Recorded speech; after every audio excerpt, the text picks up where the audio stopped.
Yeah, I mean, this would be what a great environment. You know, Kay Yao really, would be really proud of what women's basketball has become. She had a huge part in that. Many of you don't know, but she was really good to me, and so this is a special. I feel really honored to be at the Play for Kay game. Obviously, Sylvia Hatchell, our great, was here as well. So just a great environment. And having lost our SID, Dana, from a year ago to breast cancer, and having my associate head coach fighting it, you know, on the back of our jersey, it's just this game meant a lot. And so, you know, basketball is a huge part of our lives, and it's what we all do. But it doesn't supersede the importance of tonight, and that women's basketball got to put it on the stage that I think it deserves. So, yeah, that's probably not the opening statement you guys all need, but that's what's on my heart. Coach, about the T-shirts, I know Coach Joe's a pretty private person. Did it take much convincing, or was it a surprise for her to allow y'all to do this? Yeah, it did take convincing, right? Because I think what makes Jo special is it's not about her.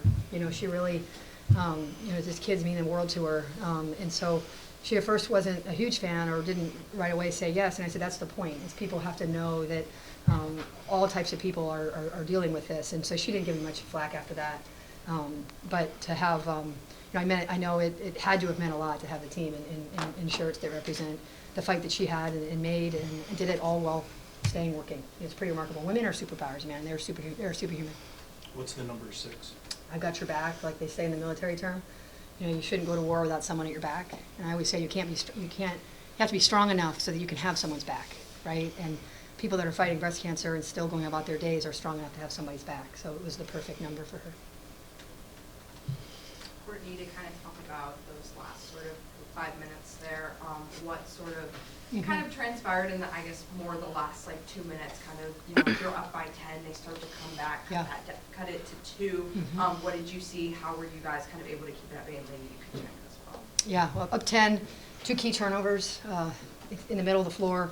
You know, that was part of it, and then they made 2 huge shots, and then, you know, and anytime you're in an away environment like this, it feels like you just gave up, you know, the game, right? And our guys just really stuck with it. Harris came in and hit 2 huge free throws. Obviously, India sealed the win there. You know, end games you could practice them all you want, but until you're at Reynolds and until you're playing in a rivalry game, and that's not really how we drew them up. And we practiced them all week because we haven't had a game in 8 days. And but you know what? We found a way to win, and you know, this rivalry seems to have a lot of these kind of games, and this was our night. And Lanie, what was it kind of like, you know, as they're coming back, what was kind of going through your head, and how were you guys able to kind of keep your composure during that time? Yeah, you know, it wouldn't be the UNC-NC State rivalry with a little bit of excitement at the end, but I don't think I've ever been in a gym that's gotten that loud. I think my ears actually popped after we turned the ball over in the middle of the court. But this team has been in a lot of really close games throughout the season in ACC play and out of it. So just kind of leaning on our experience, leaning on our leaders. You know, I look to 10 in India a lot, and whenever I see they're calm, they're not freaking out. Like, everybody else kind of just tapers off of them. And they did a great job stealing the game for us. So. Lane, can you talk a little bit about that third quarter? You were doing some really tough shots. What were you doing through I guess what was going through my head was just keep shooting. When you're on a heater, just keep shooting. My teammates did a great job of calling the right plays, put me in the right spots. They pour a lot of trust into me. Coach pours a lot of trust into me. So just trusting the work I put in. And, you know, you work hard for those big moments, and you just show up, shoot it. If it goes in, it doesn't. But either way, you know. Told her too at a timeout. I said, scared money don't make money. She did say that. I was like, okay. Courtney, this is your first win in Reynolds. How You much bet. was that on your Right? mind? And how good does it feel to have that off your back? Probably more so. It's, you know, also India's first chance to get a win here, and what she's meant to our program, her journey. You know, that was really great. I mean, I don't know what I'm sure there's many people who do. I don't know what the win-loss record is between Carolina and State. But yeah, it's a place that's hard to win. It's hard for anyone to win here, and good for them. They've really created a home court environment. And so, you know, you feel like you're kind of playing against 6. And so it's a hard place to win. You know, I will say I've had my career, so it's not as much about me. I hate to say it. I don't remember a lot of the details of the win-loss and all that, but I'm just happy for our guys to get a win against a really good team in an environment that will prepare us for March, which is what we said. Like, this is going to feel like March, and that's where we're at now in the season. We've got to have games that feel like March, and this was kind of our first that really felt like March. Before their last big surge, did you feel like every time they kind of made a basket that was going to put some game pressure on, you guys seemed to respond on their first stretch. Yeah. That's when you guys made one. Yeah, it's a good point. Our team really showed some resolve, and when they put some game pressure on it, we were able to we had to keep switching up. I mean, they're so dangerous offensively, so we had to keep switching up our defenses. We went from our zone to our under coverage to our show to our switch. I mean, we just had to keep changing things to try to make things a little more difficult. And they out-rebounded us by, it felt like 1,000,000. I can't believe it's only 6. And so we also were kind of playing cat and mouse, trying to figure out what can we rebound out of. And but yeah, I think our guys just showed a lot of resolve. I think Renaya stepped up, turned down a 3 in one possession, and then she hit the next 2, kind of reminding her again that scared money don't make money, right? And so that was big as well. So the game pressure was there for sure, and we finally showed some response to it, right? I mean, these are the 2 youngest teams in the league, and we play like it a lot, as do they. And so we certainly started to respond to it, which was great. You went deep into your bench, play a lot of players. How are you feeling about your bench rotation? What are you learning from these players? And particularly, it seems like, and I'm sorry if I didn't say this. Yeah, you're okay. Tisa? Tisa, yeah, has really come on, and she was in there at the end. Yeah. How do you feel about her development? Yeah, I mean, she's a freshman as well. I mean, usually Nyla and Elena and Talia play more minutes. So I was, again, you're kind of like, wow, they didn't play very much. It's not, this is a really important rivalry game that it takes some time to kind of get your feet wet into. And so, Tisa's had, she's kind of a matchup problem because she's more of a perimeter player, but she's strong and big enough to be a defender. So the ball moves really well in her hands. And then defensively, she's really strong. So she can kind of deal with either one of them. So putting her in, it let me kind of rest the other 2 one at a time. And so, yeah, I do like our bench. I trust it. It sounds silly that I say that because they didn't play a lot tonight. But when you look at kind of the aggregate of our ACC play, we're playing a lot of guys. And so, we have 3 games this week. It's interesting. We had 8 days with no game, and then we have 3 and 7, which is sort of fascinating. And so we'll need our depth to show up, and I'm very confident they will. Excuse me, man. Y'all, you mentioned you rotated defenses, but it seemed like y'all always sagged when NC State penetrated. That was sort of the plan. Do you feel like was effective in keeping the Wolfpack out of penetrating? They're just, 1v1, they're so hard to guard, right? And so it's probably more so that they're hard to guard 1v1, right? And so Lanie's going to do the best she can, and all of our guys are going to do the best they can. But we needed to put some secondary hands and gaps and things just to make it look more crowded. And so, yeah, you give something else up, but at least you're not giving up a straight line drive right through your chest, right? They're a really gifted 1v1 team. So if you let them play 1v1, it's going to be a long night. And it might be a long night if you don't let them play one-on-one too, right? But at least make them do one more thing. And that's kind of how we were able to pull this one out. It's interesting because you watch it, as I'm sure he did. You watch every game they play, so you really understand their team. So you build out what you're going to do. And then the game happens, and you're like, interesting. We're actually going to do something that we didn't practice a ton based on what the game flow does. So that's why these games are great that they're later. If we had both played this game in November, it would have looked different probably because we have more things. Both of us have more things to go to.